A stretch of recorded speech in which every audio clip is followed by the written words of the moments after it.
Madhav Kunj Bihari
Hare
Krishna Krishna भक्ताय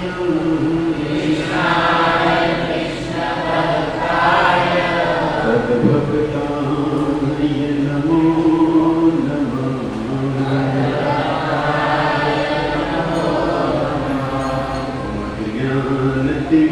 ज्ञानतिमिरान्धस्य ज्ञानाञ्जनशलाकया चक्षुरुन्मिलितं येन तस्मै श्री गुरुवे नमः। हे कृष्ण करुणा सिन्धु दीनबन्धु जगत्पते गोपेश गोपिकान्त राधाकान्त नमोस्तुते। तप्तकाञ्चन गौराङ्गी राधे वृन्दावनेश्वरी वृषभानुसुते देवी प्रणमामि हरिप्रिये।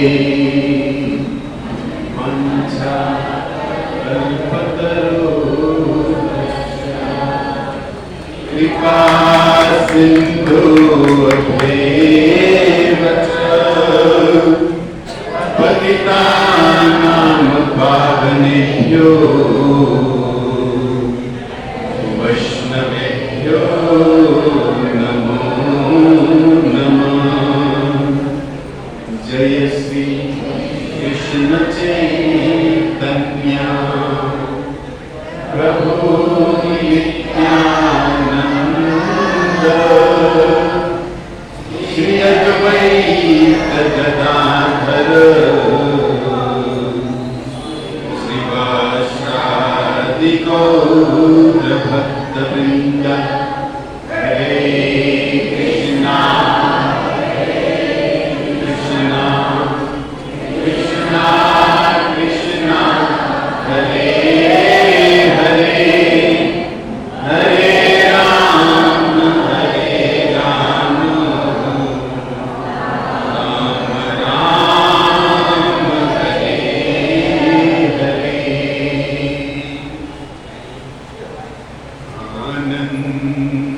लीला मय विग्रहाय हेमांग दिव्य सचि सुंदराय तस्मै महाप्रेम रस प्रदाय चैतन्य चन्द्राय नमो नमस्ते। जय जय राधा रमण जय जय नवल किशोर जय गोपी चित चोर प्रभु जय जय माखन चोर। हरे कृष्णा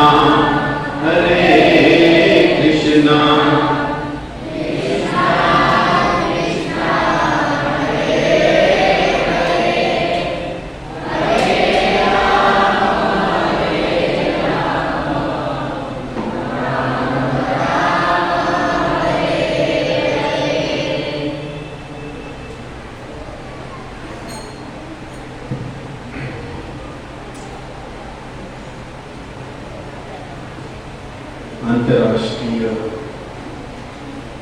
कृष्ण भावनामृत संघ श्री प्रभुपाद जी के द्वारा स्थापित ये संस्था, जिसकी प्रेरणा से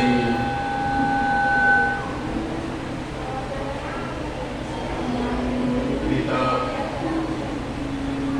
जगत के अंदर ऐसे सत्संग हो रहे हैं, विशेष ऋणी है श्री प्रभुपाद जी के, जिन्होंने हमें इस मनुष्य शरीर का वास्तविक लक्ष्य बताने के लिए हरि कथा हरिनाम दिया है। तो अंतरराष्ट्रीय कृष्ण भावनामृत संघ का एक केंद्र आपके ही बगल में श्री राधा के धर्म मंदिर, उन्हीं से जुड़े हुए हम सब, आप सभी वैष्णव प्रेमियों का शनिवार ये सत्संग में हृदय से हार्दिक स्वागत है। और साथ साथ सभी श्रोता चरणारिंद में दास का विनम्र भाव से सादर वंदन। आज का जो विषय है, जगत के अंदर भागवत को सुनते हैं। आ रहा है पीछे आवाज माता जी? प्रभु जी आ रहा है आवाज पीछे? क्लीन है या थोड़ा साउंड वाइब्रेशन?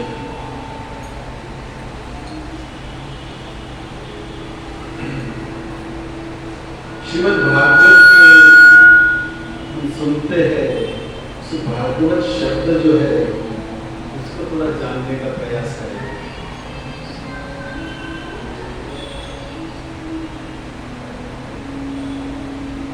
मैं जान रहा हूं कि हॉल के अंदर थोड़ी आपको गर्मी लग रही है, लेकिन भक्तों ये गर्मी जो है ये शरीर की बढ़ रही, क्या है, शरीर एहसास कर रहा है। लेकिन यदि आपके मन शब्द पर है तो बाहर का ये कितना भी ये जो वातावरण गर्म है वो आपको भीतर से अवश्य ठंडा करेगा। यदि आपके शब्द कान भागवत के शब्द पर है, यदि हमारा मन उस शब्द पर नहीं है, तब तो हिमालय की गोद में भी आपको एहसास गर्मी का ही।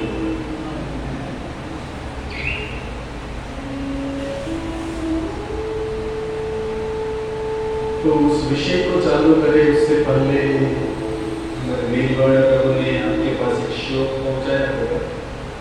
श्रीमद् भागवतम दूसरा स्कंद दूसरा अध्याय श्लोक क्रमांक 37 आ गया सबके पास? नहीं है तो आजू बाजू वाले से सेवा ले लो, मोबाइल जिसके पास है। पिबन्ति ये भागवत आत्मनं सताम्,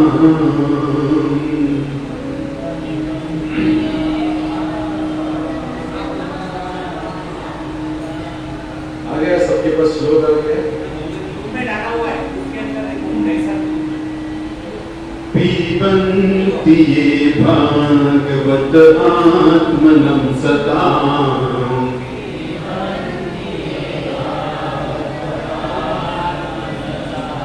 कथामृतं श्रवणपुटेषु संवृतम्,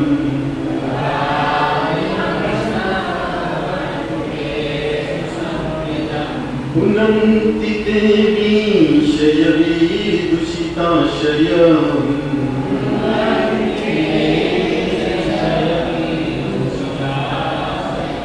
व्रजन्ति तश्चरणसरोरुहान्तिकम्,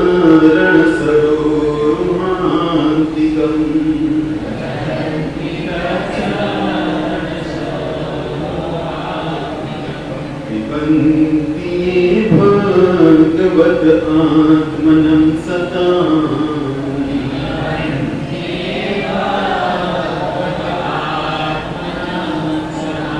कथामृतं श्रवणपुटेषु संवृतम्,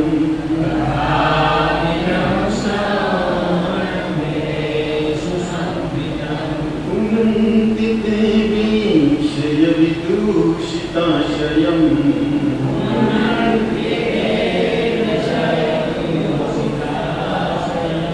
रजिन्वितश्च रणसरोरुहान्तिकम्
सत्संग की विशेष महत्ता है दोस्तों इस जगत के अंदर। हमारे गुरुदेव तो यहाँ तक कहते हैं कि जीवन का जितना भी अनुभव है व्यक्ति के पास, तो सभी व्यक्ति जो अपना अनुभव का यदि विचार करे तो सबसे बड़ा अनुभव उनका यही है कि उनको जीवन में सत्संग मिला। रामायण की इसी बात को कहते कि बिना सत्संग विवेक न होई। व्यक्ति के पास सब कुछ है भगवत कृपा से, पूर्वजों के आशीर्वाद से, ऐसा कुछ है नहीं जो व्यक्ति के पास नहीं है। धन सामग्री इत्यादि कर्म के अनुसार जीव को भगवान ने उनको दिया ही है, पर जो हमारे कर्म में नहीं है, पेट पर उल्टा क्यों न लटक जाओ। रामदेव बाबा के कितने भी आसन उल्टे कर लो, दिन रात एक कर दो, लेकिन कर्म में नहीं है तो नहीं है। इसलिए व्यक्ति को सबसे बड़ा धन यदि जीवन में अर्जित करना है तो वो है संतोष धन। यदि जीवन में संतोष नामक धन आ गया तब जीवन सरल बन जाएगा। एक शब्द हम जीवन में प्रतिदिन बोलते हैं, सरस। आप लोग बोलते हो सरस?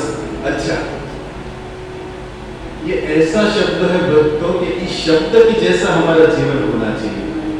सरस शब्दों को पीछे से गाओ, आगे से गाओ, एक ही शब्द बनेगा। हमें भी उस तरह जीवन बनाना है। भक्त ऐसा होना चाहिए कि कोई आगे से देखे, पीछे से देखे, साइड से देखे, ऊपर नीचे, कहां से भी क्यों न देखे। चरित्र जिसका भगवान में लग गया है उनकी व्याख्या सरस हो जाती है। तो कोई शब्द से हमें देखना चाहिए कि शब्द पढ़े, वो जीवन में बोल तो रहे हैं, लेकिन उस शब्द की ओर हमारा वास्तविक आचरण कितना है। ये सत्संग हमें हमारा आचरण सुधारने की विधि बताता है, जो हमें वास्तविक सरस बनाएगा। तो ऐसे श्रीमद् भागवत का सत्संग हम कई जन्मों दिनों से कर रहे होंगे, आप कर रहे हैं। सत्संग की विशेषता क्या है यदि पूछा जाए तो गुरुदेव उसी बात को कह रहे कि सत्संग मतलब भक्तों का संग। क्योंकि भक्तों के संग में आने से आसानी से कुछ चीजें मिल जाती है। हरि कथा, हरि नाम, हरि प्रसाद। यदि इन सब में रुचि ना हो तो महाप्रसाद तो मिलेगा। और ये श्री प्रभुपाद जी के महाप्रसाद को लेकर ही हैप्पी स्लो की पीपल है। प्रसाद में सर्व दुखाना, गीता जिसको कहते हैं। तो बड़ा अच्छा लग रहा, प्रभु जी ने नीचे लिखा था कि सभी के लिए महाप्रसाद है। तो सत्संग भक्तों कर रहे हैं, लेकिन मन में कभी कभी जिज्ञासा होनी चाहिए कि सत्संग से क्या लाभ होगा हमारे जीवन के अंदर। और ऐसा ही एक प्रश्न लेकर एक बार नारद जी पहुंचे भगवान विष्णु के पास, जो विष्णु क्षीर सागर में सैया कर रहे हैं। उनके करीब जाकर, अब नारद जी जैसे ऋषि जा रहे हैं तो कुछ तो बात होगी। जो अब देखो, पहले हम बताए कि सत्संग मतलब भक्तों का संग। जिसको नारद जी मिले उनका जीवन में क्या हुआ? भगवत प्राप्ति अवश्य हुई है।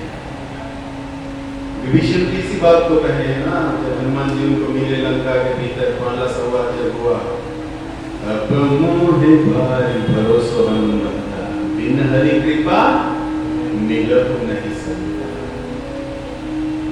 दो जैसे सिक्के की दोनों बाजू हमें चाहिए। एक तरफ यदि क्या कहते हैं, टेल रहेगा तो भी काम कर, टेल और हेड दोनों रहेगा तब उस सिक्के की वैल्यू है। उसी तरह हनुमान जी का विभीषण बता रहे कि अब मुझे भारी भरोसा हनुमंता।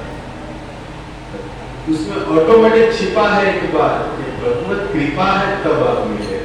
जिसको भगवान अपना मानना चाहते हैं। देखो यहाँ पर ये सत्संग हो रहा है क्या नहीं पता लोगों को, लेकिन जिसको भगवान सिलेक्ट करते ना वही धनुष इंडस्ट्री के अंदर आते हैं। बाकी तो लोग यहाँ से बाहर भी जा रहे थे, कोई भीतर आ रहे थे, कोई बाहर जा रहे थे। लेकिन भगवान जिसे अपना मानते हैं उसको संत समारोह देते हैं। तो नारद जी के मन में प्रश्न हुआ है कि सत्संग की विशेषता क्या है। बहुत लोगों को समझा है, लेकिन क्या मैं सही तो बोल रहा हूं? तो चेक करने के लिए विष्णु जी के पास जाकर खड़े रहते विष्णु जी को, नारद जी ऐसे ऋषि है जिसका वीजा और परमिट होता है, उनको कहीं कोई रोक टोक होती। यहाँ तक कि द्वारकाधीश के महल में रुक्मणी द्वारकाधीश जहाँ शयन करते वहां पर भी नारद जी बिना घंटी बजाए वीणा लेकर महामंत्र गाते हुए पहुंच जाते। ऐसे साथ हो रही नारद जी, तो भगवान के गुणावतार। तो नारायण अपने वीणा पर महामंत्र गाते हुए पहुंचे हैं और भगवान विष्णु उनको आते हुए देखकर, जिनका स्वभाव है शीतम मधुरम, कुछ भी हो वल्लभाचार्य जी के पद को याद करो, सब मधुर है उनका। अब विचार तो करो, जिसके यहाँ कोई डमरू बजाने वाला नाग पंचमी के दिन नाग को लेकर सफेरा निकलते हैं, ये तो साक्षात अनंत शेष पर सोए हैं, फिर भी मधुर बोल रहे हैं हमारे रूपाचार्य। क्या मधुरता है भगवान की, और ये मधुरिता उन्होंने ब्रज में पूर्ण प्रकट की है।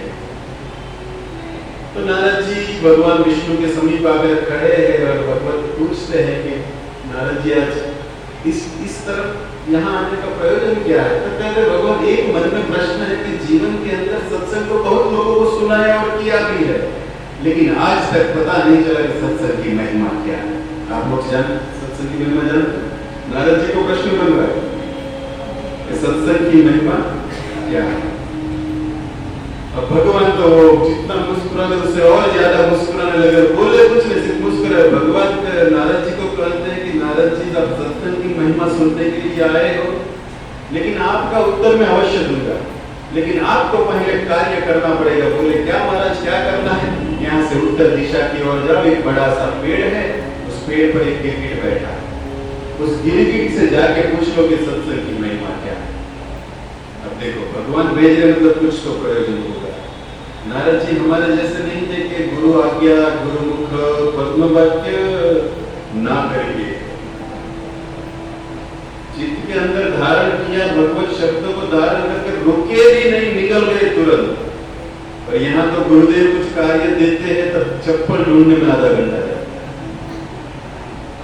बस मैं जा ही रहा हूँ, तब तक और शिष्य का सेवा कर देता है।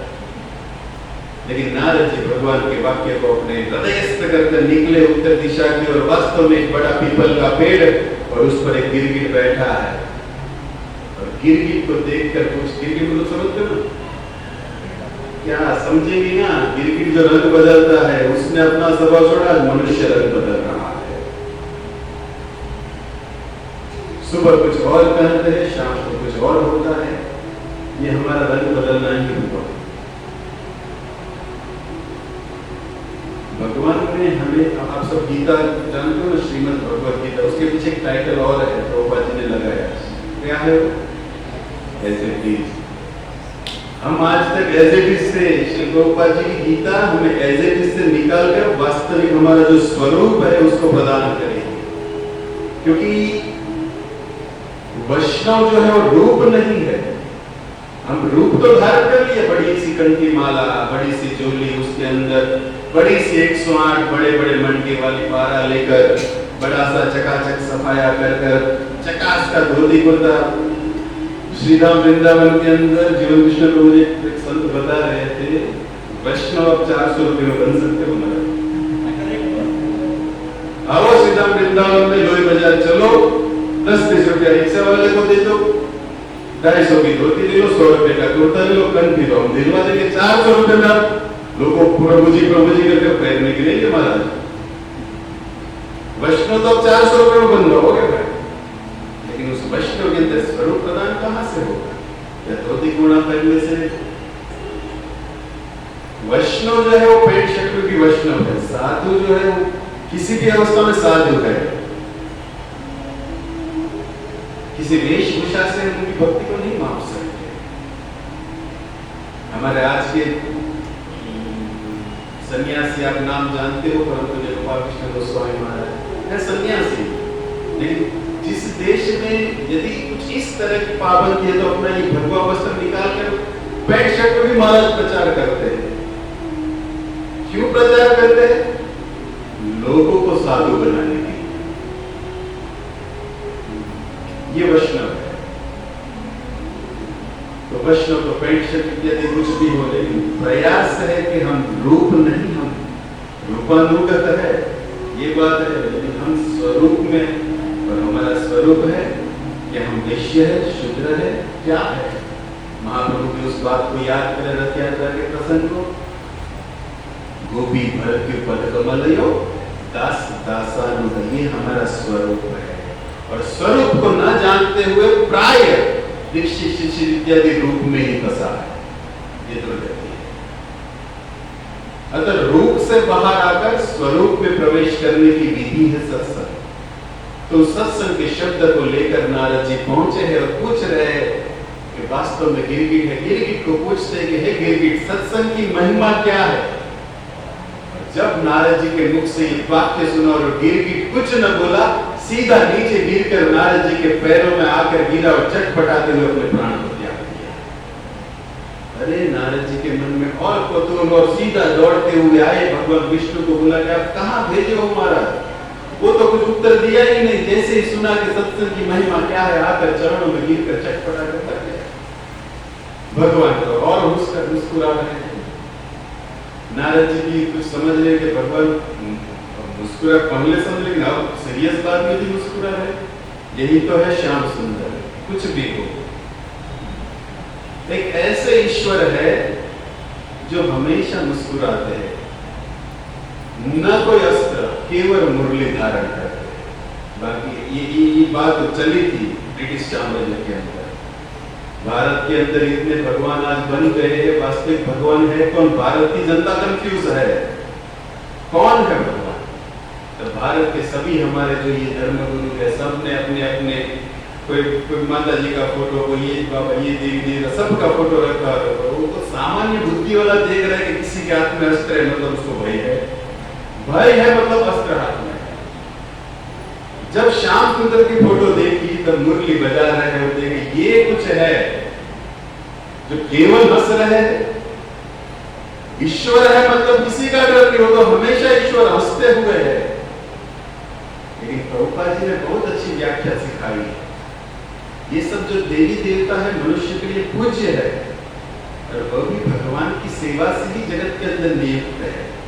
कल आ रही है ना माँ दुर्गा कि पावन अवसर को किस तरह पवित्र बनाया जाए, ये विधि सत्संग से सीखनी है। बाकी तो बात हमारे ही ये हालों में रंगवाने, घर पे घूमवाने, घर पे घूमते घूमते इतने हम इस जगत के अंदर योनि में घूम रहे हैं, ये पता नहीं हमारा। हम जिस योनि में घूम रहे हैं उस योनि से बंद करने की विधि सत्संग है। और नारद जी पूछ रहे कि हमारा सत्संग का जवाब नहीं मिल रहा है, कहां जाए? अच्छा नारद जी उसी दिशा में और आगे जाओ, एक ब्राह्मण का घर है, उस ब्राह्मण के घर के अंदर एक बढ़िया सा पिंजरा लगा है, उस पिंजरे के अंदर एक तोता रहता है, उस तोते से जाके पूछो कि सत्संग की महिमा क्या है। नारद जी तो वापस चलते हुए जा रहे, देखा कि वो पेड़ वाला हिस्सा गया, थोड़ा और गया, वास्तव में ब्राह्मण भगवान बोले तो झूठ थोड़ी होगा। उस तोते से जाके पूछा कि सत्संग की महिमा क्या है, तोता भी उसी बात को सुनकर वहां पर चटपटा कर मर गया। ना आंसर। नारद जी के मन में और भारी कौतूहल और स्पीड से आएगा, भगवान वो भी राम नाम सत्य हरि बोल हो गया महाराज। भगवान कहे कि नारद जी आपको सत्संग की महिमा जाननी है, एक बार और अवश्य जाना पड़ेगा। अरे आप कितना चक्कर कटाओगे, आप ही बता दो ना, आप मूड में कौन से हो? क्या लक्ष्मी जी बराबर चरण दबा नहीं आई है? नहीं बराबर हुआ है आपका ये एक्यूप्रेशर बराबर? आपके मन को शांति नहीं है, आप मुझे यहाँ से वहां घुमा रहे हो। नारद जी एक बार जाओ ना, नहीं वो वहां से उत्तर नहीं मिला तो मैं तो बैठा ही हूँ, वेदांत मैं तो सब जानता हूँ, सब बोलूंगा। नारद जी और एक बार चलो ट्राई करते हैं। गुजराती भाई ट्राई करो, मैं शू मांगो एक्सपीरियंस करने में क्या आम नाम तुम्हारे सीडी न डाउन थी एक्सपीरियंस थोड़ा को હવે તો જાગવું પડશે કે નહીં? मला અહીંયા દેશરો નામ તો બંધ ન હતી કે સીધો એ તો આમ જ થઈ ગયું દેશર में जो तुम हाल में तो कृपा भगवान तो एक्सपीरियंस करे रहा बंदर हमने वांधो नहीं पर हमारा एक्सपीरियंस एम है कि थोड़ा हलवा है डायमंड में तो गुजराती कहीं भी जाए एक्सपीरियंस करो में શું વાંધો છે? बात तो एक्सपीरियंस तब होती है, आज आपके लिए क्या बनाऊं माता लो, वहां पर भी एक्सपीरियंस कुछ नई आइटम ट्राई तो प्रतिदेव से ही करवाएगी, चख के देखो। आपने आप पहले चख के तुम ही चख के बताओ क्या एक्सपीरियंस तो आपसे ही लेंगे, जमाना ही एक्सपीरियंस है। तो उसी तरह और एक एक्सपीरियंस लेने के लिए नारद जी भी चले और देखा कि भगवान कहते कि देखो ये तोता वाला भी चैप्टर खत्म, उसी राज्य में और थोड़ा आगे चले जाओ, एक बड़ा सा राज्य है, उस राज्य के अंदर एक राजा के यहाँ अभी अभी एक पुत्र ने जन्म लिया है, और उस छोटे से बालक से जाके पूछो कि सत्संग की महिमा क्या है। क्या थी हमें तो एक बचे एक तो कूलर उपाड़ी लाओ तो दुकान वाला ने तो पड़ा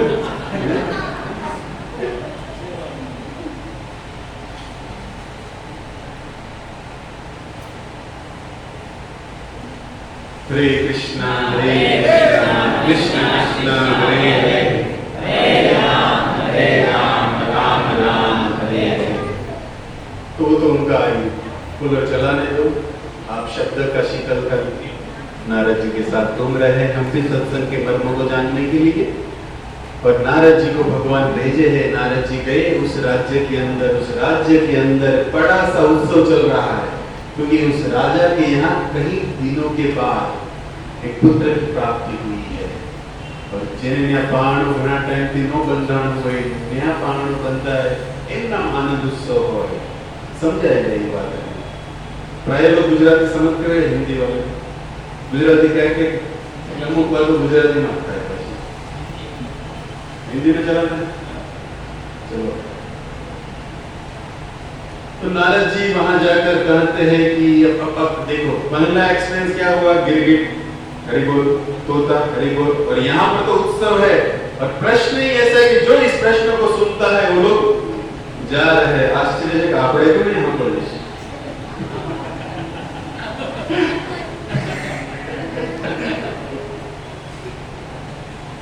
तो नारद जी अब अंदर से डरे भाव है कि चलो यहाँ पर ये मेरे कारण यहाँ पर ये दशा परिवर्तन न हो जाए, आनंद का उत्सव है, पहले तो मेरे इस रूप को छुपाना होगा। नारद जी बने एक ब्राह्मण के वेश में और भीतर जाकर उस राजा से कहते हैं कि आपके यहाँ सुना है कि एक बच्चे ने जन्म लिया है, न क्यों ना उसके आप आगे जाके उसकी कुंडली क्या उसके भाग्य में है, एक बार दर्शन करा दो उनका। और कौन नहीं चाहेगा अपने पुत्र आगे जाकर क्या करने वाला है, क्या देखने की। उसी कक्ष में ले गए जहां पर ये पांडे में ये बच्चा सोया है, और नारद जी भी जाकर कहते हैं इस बाप के सामने, राजा के सामने ये प्रश्न पूछे, और ये कोई प्रश्न सुनकर ये मर गया तो ये मेरी कुंडली खतरे में है। देखो मैं ऐसा साधु हूं जो अकेले में भविष्य देख पाता हूं। अरे मैं तो उनका पिता हूं, फिर भी आप पिता हो, पीते हो, बात कहो। यहाँ भी एक शब्द है ना, पिबंती, श्लोक के भीतर। तो नारद जी कहते हैं कि बाहर रहो, मैं अभी आपको लिख के दे दूंगा, कंप्यूटर होता है, मैं लिख के दे देता हूँ, अभी कुंडली क्या है आप देख लेना। लेकिन अंदर से उसको डर था कि ये साधु की बात पर विश्वास रखकर कहाँ ठीक है। और एकांत मिलते ही इस बच्चे के सामने नारद जी खड़े हैं, लेकिन बोलू कि नहीं बोलू, बोलू कि नहीं बोलू। लेकिन भगवान ने भेजा है तब डरने की क्या बात, ये नारद जी को विश्वास है। फिर वो बच्चा जिए या मरे शब्द सुनकर ये महत्ता नहीं, भेजे कौन है उस पर महत्व हो जाती है। विष्णु ने भेजा है, मतलब जो भी हो वह कभी किसी का बुरा चाहते ही नहीं। और उसमें भी तो पूछ लिया, भगवान के शब्द पर विश्वास रखकर, अपनी भक्ति के विश्वास को थोड़ा नीचे करकर भगवत शब्द पर विश्वास रखते हुए कहते हैं कि हे बेटा, श्री हरि विष्णु ने भेजा है कि सत्संग की महिमा क्या है वो आपसे जानते हैं। और इतना सुनते ही बच्चा जो है खिलखिला, जैसे आप टेंशन में, लेकिन बच्चा हंस रहा है, मरा नहीं। मतलब अब नारद जी समझ गए कि जवाब मिले या ना मिले ये बात की बात, कम से कम ये सांस तो ले रहा है, जिंदा तो है। जब अभी मतलब ये जिंदा, मतलब हम आराम से मतलब यहाँ से निकल पाएंगे। अब देखो छोटा सा बच्चा है ना, उसको अभी अभी जन्म लिया, वाचा कहाँ से होगी, कहाँ से उत्तर देगा। लेकिन भगवान जिसको बुलाना चाहे ना, पत्थर से भी नरसिंह प्रकट होते हैं। भगवान भेजे मतलब वो वाचा जो बोलने की शक्ति भी नहीं है, अभी अभी जन्म लिया है, जिसके दांत दूध के भी नहीं खिले, वो बच्चा खिलखिला हंसते हुए रुककर बोला कि हे नारद जी, आप कब से एक ही प्रश्न लेकर घूम रहे हो कि सत्संग की महिमा क्या है, सत्संग की महिमा क्या है। पहले ही पास जब मेरे आए कि तभी आपको ये उत्तर मिल गया। नारद जी मिले, इससे पहले कहाँ मिले थे? याद करो महाराज, उस पीपल के पेड़ पर गिरगिट के रूप में नहीं गया। आपके मुख से शब्द सुना के सत्संग की महिमा क्या है, सताम प्रसंगा मम वीर्य संविदो। साधु पुरुष के मुख से सत्संग शब्द सुनते ही मेरी वो गिरगिट योनि समाप्त हो गई। लेकिन फिर भी आपको पता नहीं चला, वापस गए विष्णु के पास, और विष्णु ने आपको वापस भेजा। मेरी गिरगिट योनि से तोते की योनि अच्छी है। मैं उस योनि में जितना दुख भोगना था वो खत्म हो गया। आपके दर्शन ही सत्संग की महिमा है। और आपके चरण का स्पर्श करके सीधी तोता ये नहीं मिल गई, फिर भी मेरा सौभाग्य था कि आप वापिस आकर पूछे कि सत्संग की महिमा क्या है। और वही मैं आज सीधा टॉपमोस्ट चतुर्लक्षणी मानव और मनुष्य शरीर में आ गया।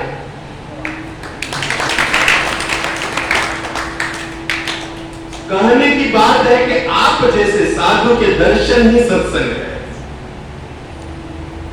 आपके मुख से सत्संग शब्द सुनना जो जीवों के लिए दुर्लभ है, और वैसे भी आपके दर्शन जो अमोघ है जीव के लिए। नारद जी समझ गए कि विष्णु क्या कहना चाहते हैं। ऐसा सत्संग हमारे पास सुलभ है।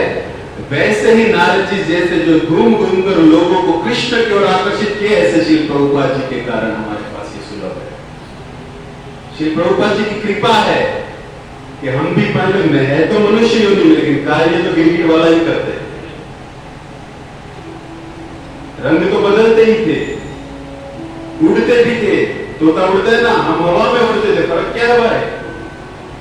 लेकिन आज यहां पर बैठे हैं, सत्संग सुन रहे, ये साधु श्री प्रभुपाद जी की कृपा।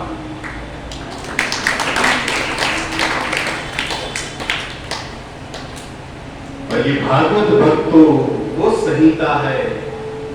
हम सब हमारे जीवन के अंदर, इस कलयुग के अंदर हमने हमारी दृष्टि जो है वो घुमा दी है। ये दृष्टि हमने कौन सी घुमा दी है? जगत को देखने की जो वास्तविक दृष्टि है ना, वो हम खो चुके हैं। तभी कैसे हमने तो नंबर आया नहीं, हमने तो देखा इसे, हमने देखा इसे मोटो बांधो से के वास्तविक नहीं देखा।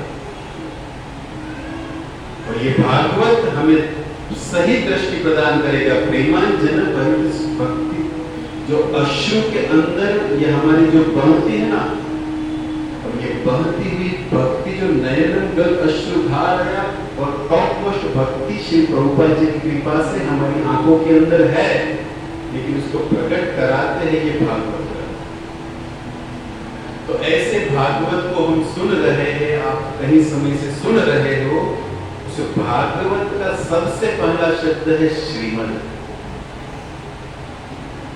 भागवत के आदि शब्द है श्रीमद। श्री अर्थात ब्रज की भाषा में बात किया जाए तो सीधा हमारी कुंजेश्वरी, राशेश्वरी, श्रीमती राधा रानी को संबोधित करने वाला शब्द है। और श्री अर्थात ऐश्वर्य युक्त, श्री अर्थात मानवाचक सब है इसमें, लेकिन सीधा अर्थ है कि हमारी राधा, यदि ब्रज से इसका अर्थ किया जाए। और उसके बाद है मद। मद अर्थात मेरा। भगवान भी गीता में शब्द को यूज किए, मन मना भव मद भक्तो, मुझ में मन लगा मेरा भक्त बनो। तो राधा रानी को यदि यहाँ पर संबोधित करते हैं तो राधा का, राधा का नहीं है मेरा। श्री मतलब राधा, मद मतलब मेरा। राधा बोल रही है कि ये मेरा है। क्या मेरा है? भागवत मेरा है। ये भागवत के अंदर है क्या? सब आप जानते हो, वांग्मय स्वरूप है, सब है। एक एक अक्षर में ब्रह्म छुपा है, सब है।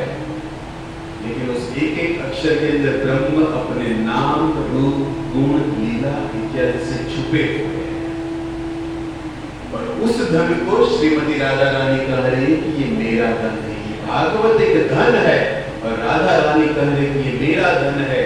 और श्रीमती राधा रानी इस धन को अपने, जैसे आप लॉकर के अंदर इसका धन को छुपा कर रखते हो, इसी तरह भगवत का ये नाम, रूप, लीला, गुण, ये जो धन है, श्रीमती राधा रानी अपने हृदय की तिजोरी में लगा कर रखती है। तो ये तिजोरी की बाट तब खुली जब वही राधा गौरांग बनकर कृष्ण संयुक्त अवतार नदियां में प्रकट हुई।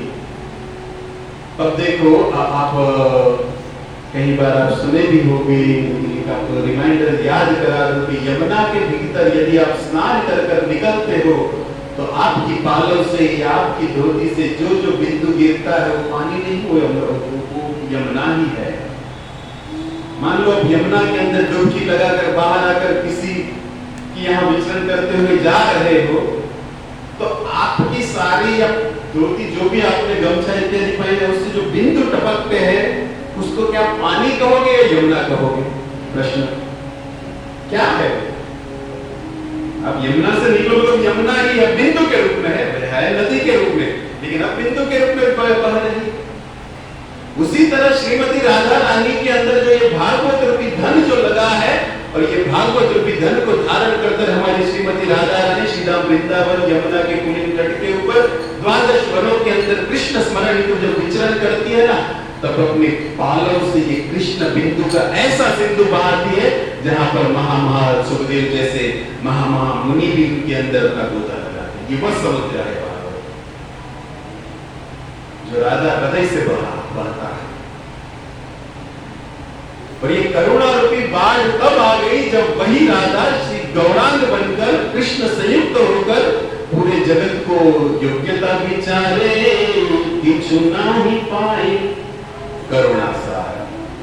श्रीमती राधा की कृपा है कि गौरांग रूप में उन्होंने इस जगत के जीवों को, जो हम उनके लायक ही नहीं है, लेकिन वह रस प्रदान कर दिया जो भागवत गोलोक का प्रेम धन है।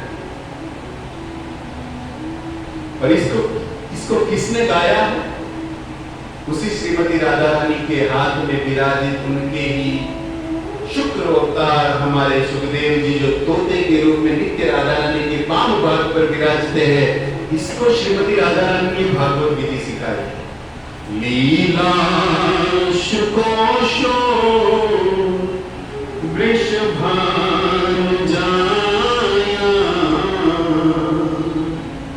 पवित्र चंचू प्रिय चुंबने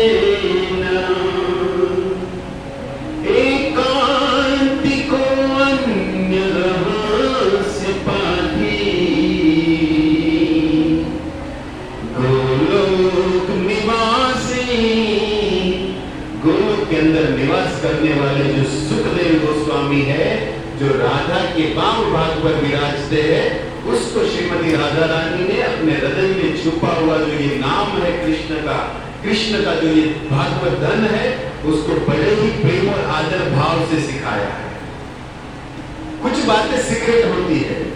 यहाँ पर एक शब्द एकांतिको अन्य रहस्य पाठी। ये वो रहस्य ग्रंथ है जिसको श्रीमती राधा रानी ने सुखदेव गोस्वामी को एकांत में ले जाकर बड़े ही प्रेम से चुंबन देते हुए, प्रेम से, जैसे विद्यार्थी के ऊपर वात्सल्य का हाथ घुमाते हुए एक पल सिखाया जाता है, उसी तरह श्रीमती राधा रानी ये भागवत रस को सुखदेव जी को चुंबन देते हुए प्रेम से, आदर से सुखदेव के हृदय में भागवत रस भर रही है। और वही सुखदेव गोस्वामी इस भागवत को लेकर परीक्षित के सामने आए, जिस परीक्षित के माध्यम से जगत के अंदर श्रीमद् भागवत प्रकाशित किया। भागवत शब्द के अंदर 4 शब्द छुपे हैं, 4 शब्दों से बना हुआ अक्षर है, जिसमें पहला क्या है? ब। देखो हम क्या है, पंच महाभूत शरीर की व्याख्या की जाए तो भ से आप भूमि तो भी पकड़ सकते हो, भ से भूमि शब्द बना है, और भ के अंदर एक असाइलेंट टोन में है।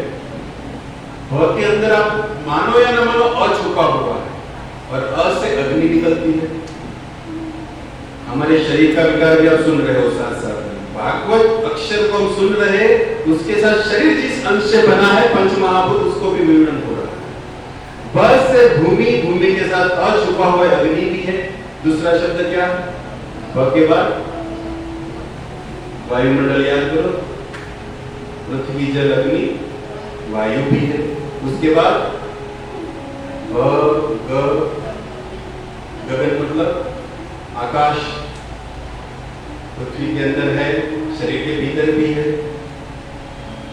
पृथ्वी जल अग्नि वायु आकाश, उसी से ये ब सुन लो। अभी तो देखो पंच महाभूत की व्याख्या, लेकिन भक्ति की व्याख्या यदि की जाए तो भ से बनता है भक्ति। भागवत अक्षर की विश्लेषण हम कर रहे हैं, सुन रहे हैं। भ से बनती है भक्ति, ग से निकलता है ज्ञान, व से निकलता है वैराग्य, और त से निकलता है त्याग। भक्ति के साथ जीव को ज्ञान देती है और ज्ञान के साथ जीव को वैराग्य देकर इस जगत से त्याग दिलाने वाला ग्रंथ है श्रीमद् भागवत महापुराण, जिसको हम सुन रहे हैं।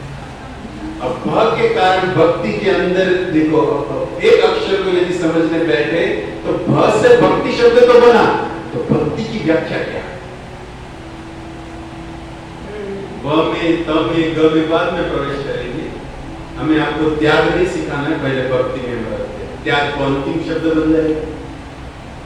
तो समय भी थोड़ा मुझे देख रहा हूँ घड़ी, आप लोग ना देख रहे, मैं तो देख रहा हूँ कि आप घड़ी में देख रहे हो।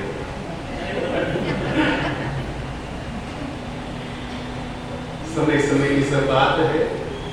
राम जन्म का दिन बड़ा, कृष्ण जन्म की रात, और इसमें ही हमारा दिन बीता रहे, ये हमारे लिए सौभाग्य है।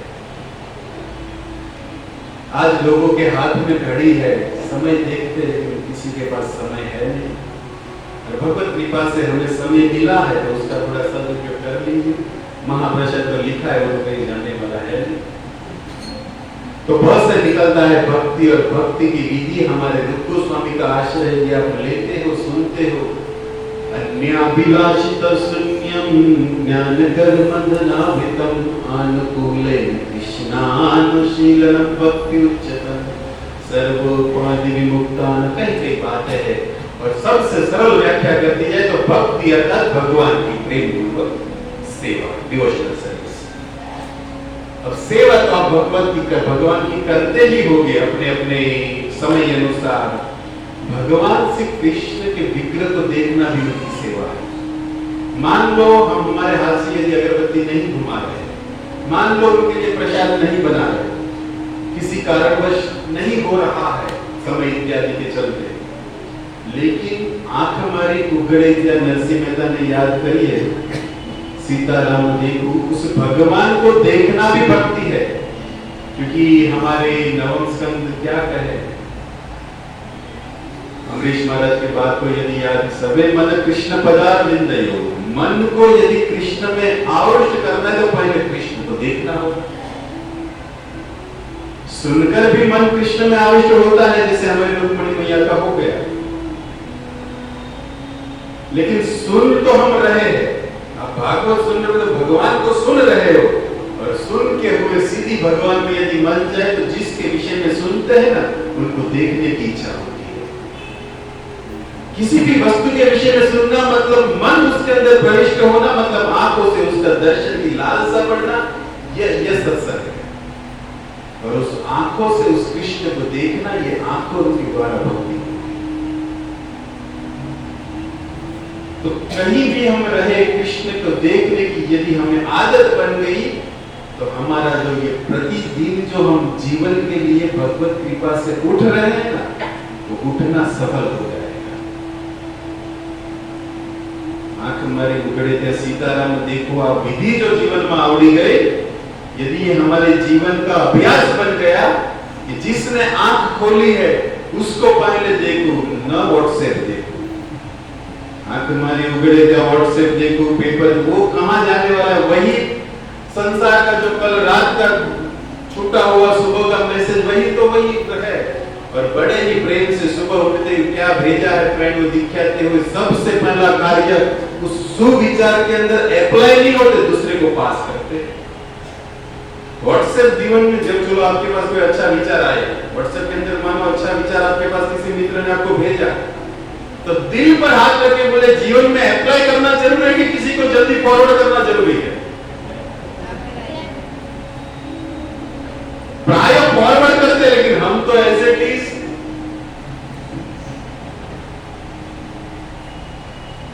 ज्ञान तो कहीं से भी मिल सकता है। भागवत के दूसरा शब्द की बात हो रही, ज्ञान, ये सब ज्ञान की बात है। तो भ से निकलता है भक्ति, और भक्ति कहीं कहीं अंग है, लेकिन उस भगवान के साथ जब तक जीवात्मा का संबंध स्थापित नहीं होगा, तब तक हम कितनी भी उस जीवात्मा ये भगवान की सेवा कर ले, पूर्ण फल प्राप्त नहीं होगा। क्योंकि जब तक जीवात्मा भगवान के साथ संबंध स्थापित नहीं करे, संबंध की विधि वात्सल्य, दास्य, शांत इत्यादि किसी भी रस में चलती है। तो भक्ति भक्ति मतलब भगवान के साथ हमारे संबंध को करना, और उस संबंध से उस क्रिया के अंदर प्रेम निर्माण होगा।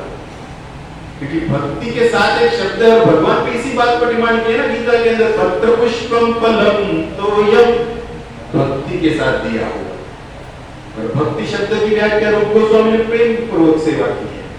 तो पत्र देते हो, पुष्प देते हो, पानी दिया, फल दिया, लेकिन भक्ति के साथ दिया, प्रेम से दिया, या फिर ड्यूटी के रूप में दिया। ड्यूटी अलग चीज है, भक्ति अलग चीज है। आज भक्ति का, लेकिन भक्ति के अंदर ड्यूटी वर्ष सेवा हो रही है। गुरु ने बोला है प्रतिदिन 16 माला जप करना, तो कर रहे हैं, लेकिन उस 16 माला खत्म होने के बाद, ड्यूटी खत्म होने के बाद, जब 17वीं माला पर भी उसी प्रेम से महामंत्र निकलता है, तब वो पहली माला लिखी जाएगी भाई। बाकी तो एक क्या है, लिख के दिया है गुरु वचन, वो हो रहा है। वो 16 माला खत्म होने के बाद उसी आसन में, उसी मुद्रा में और प्रेम से और एक बार हरे कृष्णा कृष्णा कृष्णा हरे हरे,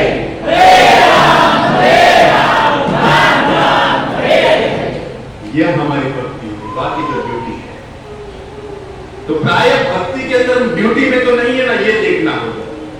ड्यूटी जहां पर होती है प्रेम नहीं होता, पगार के तरह ड्यूटी चलती है। आप किसी को बोलो इस अनुज जी के सामने वॉचमैन को खड़ा कर दो, तुम्हारे पास आर्म्स पैंट से खड़े रहो, वेतन कुछ नहीं मिलेगा, खड़ा रहेगा। किसको भी पकड़ के ले जाओ, कोई नहीं खड़ा रहेगा।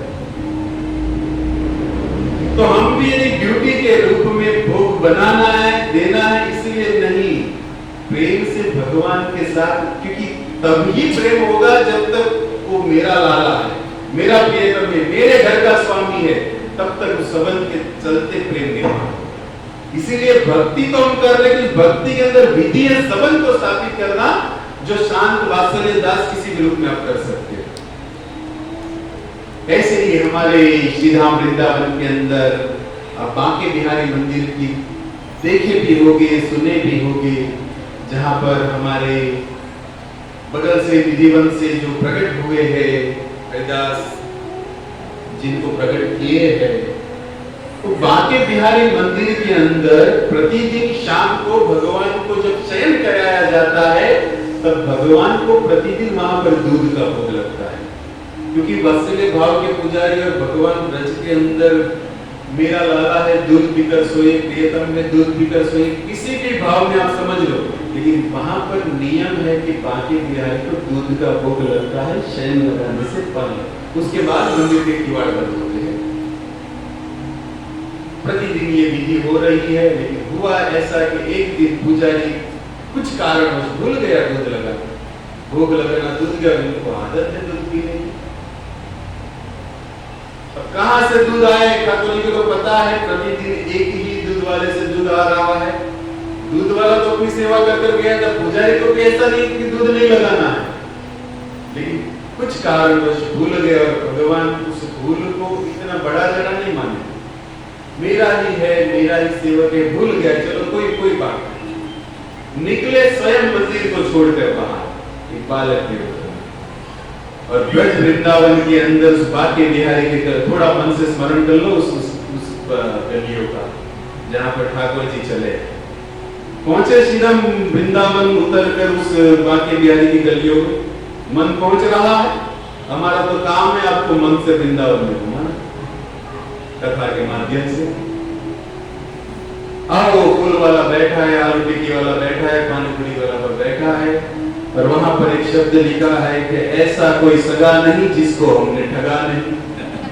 पानी पूरी अब निकलो गलियों के बाद, वहां पर एक टिक्की वाले ने बोर्ड मारा, प्राय ये सत्य लिख दिया कि ऐसा कोई सगा नहीं जिसको हमने ठगा नहीं। और ये ठगने की आदत ऐसी लगी है कि साधुओं को भी ठगते हैं, और हमें जिसने बनाए उस परमात्मा को भी ठगते हैं। ये हमारा दुर्भाग्य है।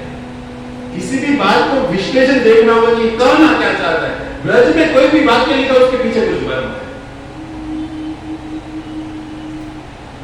तो ये तो स्मरण हो रहा है ब्रज वृंदावन का। तो उस बांके बिहारी से भगवान भी निकले हैं, रात को निकले हैं, और दूध वाले की जाकर कहते कि महाराज दूध चाहिए। वो कहता है कि दूध तो दे दूंगा, लाला जो भगवान भी बाल रूप बनाए, उसमें क्या सुंदरता की कमी होगी, मुझे शब्दों थोड़े समय के साथ इतना सावधानी स्पीड में थोड़ा करते हैं। तो कहते हैं कि बालक तुम इस इतनी रात्रि के समय, जो भगवान गोपियों को पूछे थे, स्वागतम महाभागा, इतने वन रात के अंदर क्या कर रहे हो? और आज भगवान को प्रश्न सामने मिला कि छोटा सा बालक इतनी रात्रि दूध के लिए अकेला क्यों घूम रहा है? तो दूध वाला भगवान को पूछ रहा है, बोले बाबा, मेरे बाबा ने दूध लेने के लिए भेजा, तो कहा है कि आपके यहाँ दूध अच्छा मिलता है, आपके यहाँ से दूध लाना है। लेकिन कुछ पात्र लाए हो, पात्र तो ठाकुर जी के पास है, एक खींचे में दे महाराज, धोती भी तुमने पहनी, लंगोट पहन के घूम रहे हो, एक पीली सी धोती, आप कहाँ दूध, कहाँ दूध? अब तुम दूध देते तो पात्र भी तुम ही दे दो, बोलने में तो कौन इसको? और उसमें भी काली काली भाषा में, ये काले श्याम सुंदर बोल रहे हैं, और वह भी इसने चित्त को भी आकर्षित कर लिया है। दूध वाला बोले ठीक है, तो पात्र नहीं लाया, लेकिन पैसे तो लाए हो कि नहीं? पात्र तो चलो मैं दे दूंगा, लेकिन महाराज बिन मोल कैसे मिलेगा? अरे वो तो क्या करे, जेब ही नहीं है, लंगोट के अंदर पैसा कहां से निकालो महाराज? छोटे से बालक कन्हैया बोल रहे हैं बाकी बिहार। लेकिन देखो आप देखो, ब्रज के अंदर हमारे पिताजी, तुम्हारे पिताजी का नाम तो बताओ, कब से बोल रहे हो? तुम्हारे पिताजी का बड़ा नाम है, बड़ा नाम है। चलो तुम्हारे पास पैसा नहीं, तुम तुम्हारा एड्रेस दे दो, पिताजी का नाम बता दो। तुम कहते हो कि ब्रज के अंदर तुम्हारे बाबा को सब जानते हैं, तो हम भी जानते ही होंगे, कल उसके पास जाके पैसा ले लेंगे, तो नाम तो बता दो। अब नाम कैसे बताए? नाम बताए तो ये पूरा राज खुल जाएगा। अब नंद बाबा बोले तो कहां से नंद को उस समय ढूंढेगा? प्रत्येक सत्य घटना की बात हो रही है, कोई हास्य नहीं है। कहां से बोले ठाकुर जी नाम? लेकिन देखो आप मेरे बाबा, अरे फेमस सब मान लिया कि नाम तो बोल, नाम से क्या करोगे? आप दूध दे दो बस। अब तो छोटा बालक है, दूध देने के लिए मना भी नहीं, लेकिन कुछ तो मूल्य, पर जी नहीं चाहता तुमसे कुछ मूल्य। लेकिन भगवान कहते हम भी खानदानी, बिना कुछ दिए कुछ लेते नहीं, मिले तो दो ना, उसी की तो चर्चा हो रही है। पर भगवान ने अपने हाथों में एक प्यारी सी अंगूठी पहनी थी सोने की, निकाल कर रखी कि महाराज ये अंगूठी ले लो, कल पैसा दूंगा, अंगूठी वापस ले जाता है। देखो खानदानी, देखो किसी को ब्रज में छोड़ा नहीं। ब्रज प्रसिद्धम नवनीत चोरम, ये चोर महापुरुष आज सौदा कर रहे हैं। महाराज मेरी अंगूठी रखो और बदले में दूध दे दो बस। वो बालक ने कैसे ले अंगूठी, लेकिन उसके अंदर एक चाह बनी है, अंगूठी यदि रखूंगा तो कल इसके पुनः दर्शन होंगे, इसीलिए रखनी है। अंगूठी से मोह नहीं है उस दुकानदार का, उस बालक की छटा को पुनः देखने के लिए अंगूठी को अपने पास ले रहे। ब्रज के अंदर आज भी जाओ, अब किसी के द्वार पर खड़े रहकर मधुकरी कर लो, कोई ब्रज में मना नहीं करता। ये छोटे से बालक को क्या दूध के लिए मना करेगा? लेकिन उस कृष्ण छटा जो रूप के सौंदर्य में जिसका मन लुप्त हो गया, उसको पुनः अपने और देखने के लिए, पुनः अपनी दुकान पर लाने के लिए ये बात हो रही है। और भगवान वहां पर अपनी अंगूठी दिए और दूध लेकर गर्भगृह में आकर जो उनका नियम था पीकर मस्त मारा। और यहाँ पर सुबह जब ये श्रृंगार करने उस पुजारी ने तट खोला, अब ये विधि ऐसी है कि ठाकुर जी के हाथ में जो अंगूठी थी वो दिखी नहीं, कहाँ गई कहाँ गई? कौन रात्रि इस सेवा में आया था? जैसे जगन्नाथपुरी के अंदर भी चले जाओ, कौन यहाँ पर सेवक के रूप में था जिसने इस हार के अंदर बाल को डाला? उस राजा के गले में जब जगन्नाथ जी का बाल चला तो वहां पर भी कुछ ऐसी ही घटना हुई, क्योंकि जगन्नाथ जी को बाल है नहीं, बाल आए कहां से? उस प्रसंग को आप जानते हो, स्मरण कीजिए। भगवान भाव के साथ कितने संबंधित घनिष्ठ कर लेते हैं भक्तों के साथ। कर्माबाई की खिचड़ी को याद कर लो, शबरी के बेर को याद कर लो, और सबसे बड़ी यदि हम कहते हैं कि गोपी भर के हम गोपियों के पद चिन्ह पर चलते हैं, तो ठाकुर जी भाव के कारण क्या क्या भक्त का स्वीकार करते हैं। देखो भाव भक्ति में ऐसी विधि है जहां पर यदि आपसे कोई चूक भी हो जाए तब भी ठाकुर जी प्रेम से स्वीकार करते हैं, क्योंकि उनका नाम ही है भाव का ही जनार्दन। लेकिन हम भाव में तो रहते लेकिन भान में नहीं रहते, बस वक्त में। भगवान ने तो ये चलता है, भगवान को चलता है, हमको अच्छा चाहिए तो ठाकुर जी हमसे टॉप मोस्ट ऊपर है, उनको कैसे कोई वस्तु बिक चलेगी, उनको उससे भी अच्छी वस्तु देना। लेकिन हम बस एक बात तो सुन रहे, वो तो भाव में रहते हैं ना, तो वो भाव में रहते मतलब क्या कुछ भी दे दोगे? नहीं, साधक को समझना होगा, वो भाव स्वीकार करते, लेकिन हमारा भाव शुद्ध होकर उनकी टॉप मोस्ट सेवा करने की विधि नारद पंचरात्र की विधि नारद जी बताए। और मैं बात आपको ये करता हूं कि भाव के कारण ये क्या क्या स्वीकार करते हैं। जब गोपियों के सामने वो प्रकट हुए और पुनः अंतर ध्यान हो गए गोपी के ये रासलीला के प्रसंग को आप याद करो, और भगवान जब उस गोपियों के बीच में से अंतर ध्यान हो गए, और जब उस गोपियां उस कृष्ण की याद में गोपी गीत गाते हुए खुद कृष्णमय बन गई और कृष्ण की लीला को स्मरण करते हुए पूतना बनी, कोई प्रियावत बनी, ये सब बनी गोपियां अपने हाथों में जो चुनरी थी उसी चुनरी से अपने काजल को पोंछ रही थी, उसी चुनरी में अपने आंसू को गिरा रही थी, उसी चुनरी में अपने थूक को भी लगा रही थी।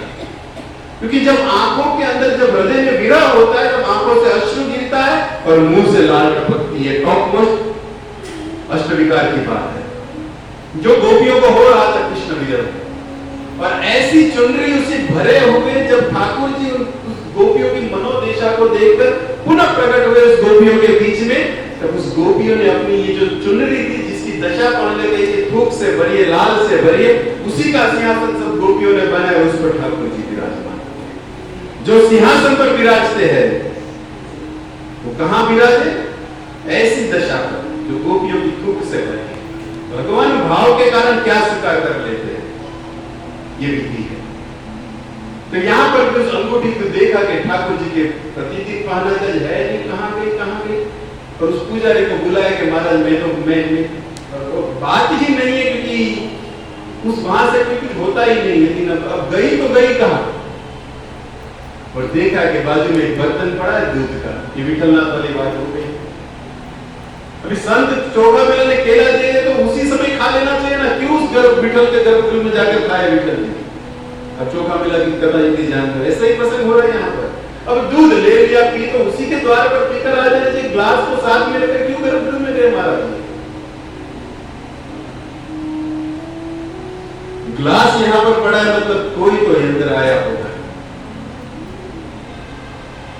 दूध बर्तन है कुछ तो अंदर से स्मेल इत्यादि, दूध की स्मेल है, कौन आया कहां से दूध आया, दूध कहां से आता है? तो पता है एक ही दुकानदार से आता है, दुकानदार प्रतिदिन दूध देने के बहाने ये अंगूठी को देखता है। देखो ये पुजारियों की स्थिति है। अब तू अंदर से कितना माल रात दिन सुबह सब करना बता दे, महाराज भोग लग रहा है, भोग तो लगा, लेकिन भोग लगने के बाद प्रसाद तो दिखता भी नहीं है। पुजारी की बात हो गई महाराज। कि क्या करें, उनको भी अब भगवत सेवा में है तो भगवत अनुसार प्रसाद की महिमा ज्यादा समझ, इतना आशीर्वाद देना चाहिए हम भक्तों को, क्योंकि भगवान उसी गीता में कहे कि पीछे सुदुराचार साधु रेवती मंतव्य, हमें तो साधु ही समझना चाहिए, और लोगों को साधु समझने के पहले भी कि खुद साधु बने। जब तक हम साधु नहीं बनेंगे तब तक सामने भगवान भी आ जाएंगे, तब भी दोष दिखेगा। हमें पहले हमारे हृदय को साधु बनाना होगा, और साधु का स्वभाव कपिल देव के शब्दों को याद किया जाए, किसी का शत्रु नहीं है, किसी से वैर नहीं है, जो अपने मन में प्रसन्न रहता है। ऐसे साधु का संग पंपा सरोवर भरने के बोले प्रथम भक्ति संतन कर संगा। किसका संग करना चाहिए ये भी सीखना होगा साधक को। बाकी जगत के अंदर साधु तो 400 रुपए में सुन रहे हैं, जैसे पहले बताया। तो बोले दूध की दुकानदार से आते, दुकानदार को पकड़ के उस भाग्य बिहारी के दरबार में खड़ा रख करके बोलो तुमने ली अंगूठी? देखा भी नहीं, क्या करो, अंगूठी भी उनके पास ही है। और वो तो सीधा जो सत्य घटना थी बता देंगे, अंगूठी की बात हो रही है, अब मैं सुन भी रहा हूं ठाकुर जी के, और वो अंगूठी मेरे पास है, सीधा बोल दिया है। तुम्हारे पास कैसे आई? अब वो मैं नहीं जानता कैसे आई, लेकिन एक बच्चा लेकर आया था, और जब उन पर दोष लग गया तब बाकी बिहारी से रहा नहीं, और बोल दिए रुको, कल जो महाराज सेवा में जो उनको बुलाओ उसने दूध क्यों नहीं पिलाया मुझे? ये दूध नहीं पी रहा, इसलिए अंगूठी इसके पास गई है। अगर इसकी बार के दूध नहीं पिलाया तो पूरे ठाकुर जी गायब हो जाएंगे, चकाचक ढूंढ के रह जाओगे। इसलिए बाकी मेरे को आज भी पर्दा लगता रहता है। प्रेम को, प्रेमी नजर को ढूंढते हैं, चले जाएंगे। ऐसे भक्ति के अंदर संबंध के कारण भगवान कोई भी विधि स्वीकार करते हैं, किसी भी अवस्था में भगवान भक्त को स्वीकार करते हैं। समय है आपके पास तो बाकी तो और सुननी है कि वृंदावन में आप रुके तो क्यों बम्बई में ऐसे यहाँ पर गर्मी के अंदर लाया जाए, वृंदावन में रहो और एक बाकी मेरे की जगह ले लो। अब देखो उस वाक्य के भाव के कारण भक्ति की विधि चल रही है। अभी भक्ति शब्द पर ऐसी एक भक्ति भरा हृदय, कन्नौज का एक व्यापारी जिनके हृदय के अंदर भक्ति भरी और अपने पास जो दुकान का सबसे बड़ा जिसका व्यापार है परफ्यूम, वो ठाकुर जी की सेवा में अर्पित करने के लिए कि वृंदावन जा रहा हूं तो क्यों ना बाकी बिहारी के लिए बढ़िया सा सबसे महंगा वाला खुशबूदार स्प्रे लेकर जाए, क्योंकि भगवान भी शौकीन है। लेकर आया और जैसे ही ब्रज वृंदावन पहुंचा और पहुंचते पहुंचते देखा कि बाकी मेरी का जो पट है वो बंद हो गया। अब दर्शन कब खुलेगा? कोई बोले कि 4:15 4:30 बजे दर्शन खुलेगा, तब तक क्या किया जाए?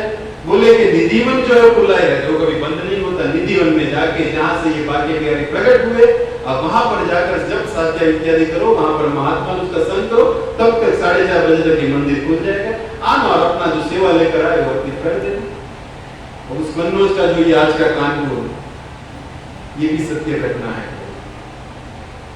बोले कि ठीक है, जब आया हूं तो सेवा पूरी करके ही जाऊंगा। और वहां पर जाकर निधिवन का दर्शन प्रणाम करते हुए जिस स्थान से ये बाकी बिहारी प्रकट हुए हैं, उसी के बाजू में जिसको ये प्रकट किए वो हरिदास अपनी समाधि में बैठे। और हरिदास समाधि में बैठे और उनके बाजू में प्रणाम करकर ये महात्मा, ये जो व्यापारी आकर बैठा और अपनी जो साथ में बोतल अत्तर की जो लेकर आया था वो साथ में बाजू में रखकर बैठा है कि अभी ये साधु समाधि में से निकलेगा और उससे कुछ वार्तालाप होगी, क्योंकि ब्रज वृंदावन जाने का यही है कि कान से कुछ हरि कथा सुनने को मिल जाए। तब श्री राम वृंदावन आया हो तो ऐसे बड़े महात्मा के चरणों में बैठा जाए जो कुछ कृष्ण विशेष तत्व बता देंगे। और ये जो कृष्ण विशेष शब्द है जो यहाँ पर है श्रवण फुटेश, इसको हमें कर्ण के अंदर भर भर कर पीना है, जो प्रभुपाद जी लिखे हैं। संसारिक बात हम हमारे हृदय से निकालना चाहते हैं, मन के अंदर जो काम है, क्रोध है, लोभ है, इनको निकालकर भगवत चरण में पहुंचना चाहते, तो उसकी विधि है श्रवण फुटेश नित्य। क्या होगा इससे? अब वह जो रस है, कृष्ण कथा रूपी रस हमारे कानों के पात्र से हृदय में जाएगा, तब हृदय के अंदर जो ये संसार की अग्नि, संसार की जो ये मोह है, वो अपने आप बाहर निकलेगी। किसी बाल्टी के अंदर गंदा जल बड़ा भरा है, उसको आप स्वच्छ जल के नीचे रख दो, तो बाल्टी के अंदर गंदे जल के स्पर्श करो तो गिरती जाएगी, गिरती जाएगी, गिरती जाएगी, लेकिन साथ साथ दिखने पर वो पानी 2-3 घंटे में स्वच्छ बन जाएगा, क्योंकि भीतर ऊपर से कुछ गिर रहा है, मतलब जो अंदर है वो बाहर जा रहा है। ये विधि है। तो हमारे हृदय के अंदर न जाने कितने जन्मों से ये आग लगी है कर्म की, और इस कर्म को शांत करने की विधि है श्रवण फुटेषु पिबन्ति भगवत आत्मना। इसको प्रतिदिन पीना होगा। आत्मना मतलब भगवान श्री कृष्ण की जो ये विषय रस है, जो भागवत है। तो वो साधु भी उसी मूड से यहाँ पर बैठे हैं कि क्यों ना उस कृष्ण के बारे में कुछ सुना जाए, बैठा जाए। पर तब देखा कि वो साधु जो समाधि में बैठे हैं, और समाधि में बैठे बैठे वो अपने मन के अंदर हंस रहे हैं, वो सब हाव भाव देख रहा है। और हंसते हंसते वो महाराज ने जो बोतल थी ना, उस बोतल जो बाजू में अंदर के रखी, उसको उठाकर एक कोने में जोर से पटक दिया। क्या कुछ बात नहीं, कुछ दृश्य नहीं, कुछ नहीं। ऐसा क्यों हुआ? जो ठाकुर जी बाकी मेहर को अर्पित करने वो बोतल को जैसे यहाँ पर बाजू में पड़ी, मैं यहाँ से फेंक दूं, फेंक दी टूट जाएगी। टूटने पर जो आवाज हुई धड़ाम से, और उस साधु जो हरिदास जी समाधि में बैठी, समाधि टूट गई। जैसे समाधि उनकी खुली, ये पुनः प्रणाम करके बोले कि महाराज कुछ कृष्ण विषय में सुना दो। लेकिन उस हरिदास जी कहते सुना होगा तो बात में, लेकिन ये आवाज कैसी है जिससे ये समाधि भंग हो गई? तो बोले कि कुछ नहीं, मेरी जो ये अत्तर की बोतल थी उसको आपने हाथ में लिया और हाथ में लेकर पटक दिया और टूट गई, उसी की ये आवाज थी। लेकिन आप मैंने देखा कि आप समाधि में हंस रहे हंस क्यों रहे, कुछ उसका प्रयोजन? तब वो साधु उस बॉटल की व्याख्या करते हुए कहते कि मैं यहाँ पर बैठे बैठे प्रेम सरोवर में होने वाली राधा कृष्ण की होली लीला का दर्शन कर रहा था। राधा रानी अपने सखियों के साथ बरसाने से आई है और यहाँ से हमारे नंद कुमार अपने ग्रुप वालों के साथ आके प्रेम सरोवर के बीच दोनों आपस में एक दूसरे पर कलर को डाल रहे हैं। और कृष्ण के पास इतना कलर है कि खत्म नहीं, और राधा बेचारी अपना मुंह छुपा के उनका कलर खत्म हो गया। कहां से फेंके? अपनी चुनरी से अपने मुख को कवर कर रही है, कृष्ण का कलर छू न ले, छू न ले। जैसे बच्चे लोग आपस में गुब्बारा डालते हो, एक का खत्म हो जाए दूसरा और जोर से डालता है। उसी तरह राधा की यहाँ कलर खत्म होने पर कृष्ण तो मानो ऊपर ही पूरा बाल्टी लेकर जैसे कूदने वाले, लेकिन उस कृष्ण को से राधा को बचाने के लिए मैं उसमें एक सपोर्ट करेंगे, राधा चिंता मत करो, ये लो कलर मैं तुम्हें देता हूं। अब देखो, मैंने तो राधा की सहाय के लिए अपना हाथ घुमाया, उसको तुम्हारी बॉटल आ गई और वो टूट गई, लेकिन चिंता मत करो, वो गिरी है तो मतलब कुछ तो उसकी खुशबू मैं की। अब चलो बॉटल टूटी तो टूटी, लेकिन ऐसे महान संतों ने मेरी बॉटल को उस राधा के लिए अर्पित कर दिया, ये भी उस व्यापारी की गर्व की बात होगी। अब चलो जो भी हो, अब 4:15 4:30 महाराज दर्शन खुल गए और जिस प्रयोजन से आया, अब अर्पित तो नहीं कर पाया अपनी इस परफ्यूम की बॉटल में, बाकी मेरे का दर्शन तो कर लो। दर्शन कर निकलना है, ठीक है, आशीर्वाद लेते हुए जहां से निधिवन से बाहर निकल गए, पुनः वो गया उस बांके बिहारी मंदिर के अंदर और मंदिर में जाकर देखा कि वो जो अपना माल लेकर आया था वही खुशबू बांके बिहारी में घूम रही है। जो अत्तर की बॉटल निधिवन में टूटी है वो बांके बिहारी मंदिर की ओर चारों ओर खुशबू दे रही है। अब अपना माल व्यक्ति स्वयं पहचानेगा ना, क्या हमारा रिजेक्शन को ना कीजिए, अपना माल तो व्यक्ति जानता होगा कि मेरे यहाँ बनी हुई फॉरम ये खुशबू है और टूटी है वहां पर, मतलब देखो उस साधु ने मेरी सेवा कितनी हायर कर दी। अब राधा ने उस प्रेम सरोवर पर जो रंग खत्म हुआ है और कृष्ण पर ये बॉटल हाथ में हुए जो निधिवन में पड़ता जा रहा है, राधा ने कृष्ण पर इस तरह छाटी कि उसको यहाँ पर बांके बिहारी के शरीर पर लगा, जो व्यापारी भाव लेकर चला। ये भक्ति है महाराज। भक्ति के अंदर भाव यदि है तो ठाकुर जी सामने ही है, और यदि सामने ठाकुर जी है, भक्ति के अंदर श्रद्धा नहीं, प्रेम नहीं, संबंध नहीं, तब वो हमारे लिए जो जगत के अंदर स्टेजों के रूप में कहीं मंदिर में बैठे उसी तरह। तो भक्ति मतलब भगवान के साथ पहले संबंध को स्थापित करना और उस संबंध के चलते उस भगवान में प्रेम प्राप्त करना, और जब उस भगवान के अंदर प्रेम प्राप्त होगा तब भागवत का दूसरा शब्द जो ग मतलब ज्ञान अर्जित होगा, और उस ज्ञान के चलते व्यक्ति के अंदर वैराग्य उत्पन्न होगा। वैराग्य की वस्तु कहीं क्या करना है, और उस वैराग्य जब पूर्ण प्राप्त हो जाएगा, जिसके लिए महाप्रभु आए कि वैराग्य विद्या निज भक्ति योग, ये वैराग्य जब जीवात्मा के अंदर पूर्ण प्राप्त हो जाएगा तब त्याग करना सबसे बड़ा कठिन है। जिस वस्तु को हम इतना प्रेम करते हैं उसको त्याग नहीं पाते, फिर वो धन हो, स्त्री हो, पुत्र हो, ये धन यौवन पुत्र परिजन, दास गोविंद के शब्दों को याद करें, ये सब त्याग के विषय है, लेकिन मोह के कारण समझते हम उसको लगा कर बैठे, उसको छोड़ना। और उसके अंदर भी ये सब तो एक बार छूट पाए, जिस शरीर के अंदर जीवात्मा इतने सालों से बैठा है उस शरीर का भी त्याग करने के लिए कितना कितना कष्ट है। और जब जीवन के अंदर भक्ति आएगी, ज्ञान आएगा, वैराग्य आएगा, तब ये त्याग है ना, जैसे मल को त्यागने के बाद व्यक्ति उसका विचार नहीं करेगा, ये त्याग हो जाएगा। बोलो राधे राधे। प्रसंग तो कहीं है लेकिन समय से नहीं बन जाए, जितना भी है कम है, क्योंकि इसको शेष इशारत कोई भी पूरा कर नहीं सकते, हम तो जीव है। लेकिन फिर भी आपके धैर्य को देखते हुए प्रयास किया थोड़ा कुछ अपनी टूटी फूटी भाषा में कहने का। यदि कुछ हृदय में ठेस लगी हो, कुछ बातें अच्छी नहीं लगी, आप वापस दे दो, हम कल पालघर में जाकर सुना देंगे। तो धन्यवाद आप सभी प्रेमी भक्तों का। इसी तरह आपस में प्रेम बनाकर कृष्ण भागवत से प्रेम करते हुए भगवान को अपने हृदय में स्थापित कर उस प्रभु से नित्य जुड़े रहे, यही कामना के साथ। हरे कृष्णा कृष्ण कृष्ण हरे हरे, हरे राम राम राम हरे। ग्रंथराज श्रीमद् भागवतम महापुराण की जय। भूमि वृंदावन धाम की जय। बांके बिहारी लाल की जय। जय जय राधे।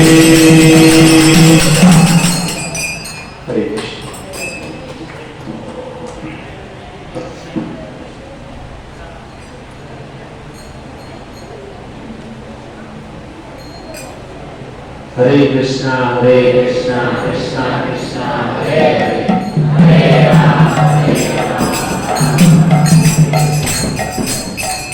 तो बहुत ही सुंदर नीलम प्रभु ने श्रीमद् भागवत का दूसरे स्कंद का दूसरे अध्याय का 37 नंबर का ये जो श्लोक था, आखिरी श्लोक था ये, और बहुत ही सुंदर तरीके से उन्होंने बताया। पिबंतम ये भागवत आत्मनाम सताम कथामृतम श्रवण कुटेषु संकृतम पुनन्ति ते विषय विदुषी ताशय व्रजन्ति तच्चरण सरोरु आंतिकम। इसके अंदर बहुत ही सुंदर श्रील प्रभुपाद महाराज ने अनुवाद में लिखा है कि जो लोग भक्तों के अत्यंत प्रिय भगवान कृष्ण की अमृत तुल्य कथा को कर्ण रूपी पात्रों से भर कर पीते हैं, तो उनके जीवन में क्या होता है कि भौतिक भोग के नाम से विख्यात दूषित जीवन उद्देश्य को पवित्र कर लेते हैं और इस प्रकार पूर्ण पुरुषोत्तम परमेश्वर के चरण कमलों में भगवत नाम को वापस आते हैं। तो प्रभुपाद महाराज इसके अंदर बहुत ही सुंदर वर्णन करते हैं कि यदि हमको भगवान की शुद्ध भक्ति चाहिए ना, तो हमको क्या करना है, केवल यहाँ पे जो सबसे पहला शब्द है केवल ये भागवत को हमको क्या करना है, पीना है। ऐसे कुछ भी चीज यदि हम पीते हैं, जूस वगैरह, तो हम मुंह से पीते हैं ना, लेकिन यहाँ पर क्या कहना है कि भागवत को कैसे पीना है, कानों के द्वारा। क्योंकि ये भागवत जो चीज है ना, मुंह से तो पी नहीं सकते हैं, तो उसको कैसे पीना है, कर्णों के द्वारा। तो बहुत ही सुंदर प्रभु जी ने बताया। और खास करके सबसे पहले 3 चीज मुझे बहुत अच्छी लगी जो आपके साथ में शेयर करना चाहूँगा। कि सबसे पहले उन्होंने बताया कि सत्संग की महिमा, कि किस प्रकार से नारद मुनि भगवान के पास में जाते हैं और भगवान को पूछते हैं कि सत्संग की क्या महिमा है। तो भगवान उसको भेजते हैं। तो 3 जन के पास में भेजा, पहले गिरहरी के पास में भेजा, उसके बाद में तोता के पास में गए और उसके बाद में राजा का पुत्र के पास में गए। तो समझ में आना चाहिए भक्तों कि समझदार को इशारा काफी है कि कोई भी व्यक्ति केवल सत्संग शब्द जो है ना, नारद मुनि ने क्या केवल सत्संग शब्द केवल सुनने मात्र से वो जो पशु योनि में जो जीव था ना, वो मनुष्य योनि में आ गया। तो ये सत्संग की महिमा है। आज भी हम ये जो सत्संग सुन रहे हैं, भले हमको कुछ भी पता नहीं, लेकिन केवल सत्संग को सुन लिया ना, तो प्रभुपाद महाराज यहाँ पर लिख रहे कि वो भगवत नाम का अधिकारी हो जाएगा। और बहुत सारे उन्होंने एग्जाम्पल दिए कि खास करके बाकी बिहारी की जो लीला उन्होंने बताई, जो हृदय को छूट देने वाली जो थी, है ना। यहाँ पर हम बम्बई में बैठे हैं, लेकिन हमको बम्बई में बैठे बैठे वृंदावन पहुंचा दिया प्रभु जी ने। तो बहुत ही सुंदर बाकी बिहारी की उन्होंने कथा बताई कि जैसे किस प्रकार से बाकी बिहारी को दूध नहीं मिला, तो दूध भगवान को कितना प्रिय है ना। एक टाइम केवल दूध नहीं मिला तो वो मंदिर छोड़कर चले गए दूध पीने के लिए। और दूसरी उन्होंने जो कथा बताई कि अंगूठी वाली, दूसरी सॉरी ये अंतर वाली जो कथा बताई परफ्यूम वाली, यदि हम भगवान को कुछ भी हम अर्पण करते हैं, जैसे भगवत गीता में कहा गया पत्रम पुष्पम फलम तोयम योग करता प्रयच्छति। यदि कोई भी जीव है ना भगवान को हृदय से पत्रम, आपके पास धन संपत्ति भगवान कुछ भी नहीं मांग रहे, केवल पान का पत्ता है ना, तुलसी का पान का एक पत्ता यदि आपने भगवान के चरण कमलों में चंदन को लगा करके अर्पण कर दिया ना, तो लाखों करोड़ों रुपया जो डोनेशन दे रहा है, दान दे रहा है, उससे भी बढ़कर कौन है, वह भक्त है जो तुलसी का पान का पत्ता भगवान के चरणों में अर्पण करता है। तो भगवान उस भक्त को सबसे ज्यादा पसंद करते हैं। खाली क्या चाहिए, प्रेम। प्रेम से की हुई कुछ भी चीज जो है ना, भगवान क्या करते हैं, स्वीकार करते हैं। तो आइए प्रभु जी के लिए एक बार हरे कृष्णा महामंत्र बोलकर उनका अभिवादन व्यक्त करेंगे। हरे कृष्णा कृष्णा हरे हरे, हरे राम राम राम हरे हरे। तो आज ये जो कार्यक्रम, ऐसे तो हमारा यहाँ पे ये जो प्रोग्राम होता है बुधवार के दिन होता है, लेकिन अभी जो बुधवार आएगा वहाँ पे उस दिन नवरात्रि का अवसर चालू रहेगा, यहाँ पे डिस्टर्बेंस ज्यादा रहेगा, तो इसके लिए हम लोग ने बुधवार का प्रोग्राम कैंसिल करके आज शनिवार को ये रखे हैं।